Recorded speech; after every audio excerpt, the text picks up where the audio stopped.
নমস্কার বন্ধুরা, আমি চৈতালি আবার এসে গেছি আমার রান্নাঘরে নতুন একটা রেসিপি নিয়ে। আজকে রান্না করছি সকালের জলখাবার, এটা বিকেলেও খেতে পারো। এখন করবো, এই যে দেখো রান্নাটা কিভাবে করি।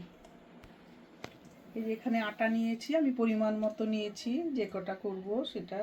এখানে পেঁয়াজ কেটে নিয়েছি, এখানে কাঁচা লঙ্কা নিয়েছি, টমেটো নিয়েছি, লবণ নিয়েছি, এখানে টক দই নিয়েছি আর একটা ডিম নিয়েছি। এবার আমি এই লবণটা এখানে দিয়ে দিলাম, পেঁয়াজ কুচিগুলো দিয়ে দিলাম সব,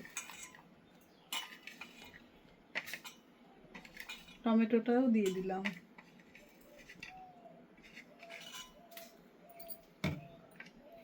এক চামচ এই এখান থেকে টক দই দিয়ে দিলাম, আর একটু দিব, এই যে দিয়ে দিলাম, একটা ডিম ফাটিয়ে দিব।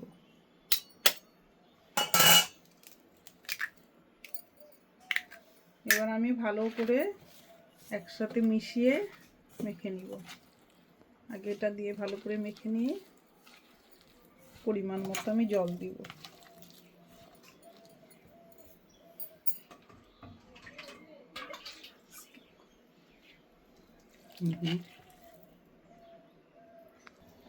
এবার আমি কড়াইতে সাদা তেল দিয়ে দিলাম।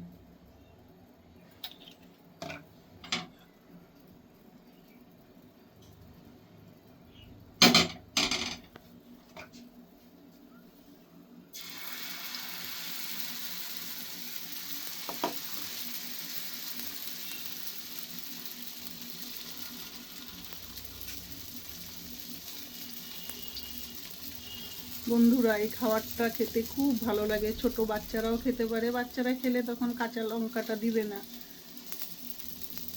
ঝাল খেতে পারবে না। বাচ্চারা বড় বুড়ো সবাই খেতে পারবে, এই খাবারটা খুবই ভালো লাগে।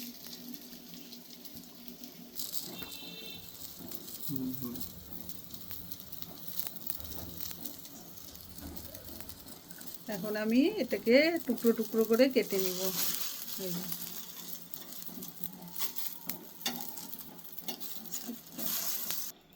আমার সকালের জলখাবারটা রেডি হয়ে গেছে, তোমরা চলে আসো দৌড়ে, কে কে খাবে। নমস্কার বন্ধুরা, ভালো থেকো সবাই, সুস্থ থেকো। আবার দেখা হচ্ছে অন্য কোনো ভিডিওতে, ততক্ষণে নমস্কার।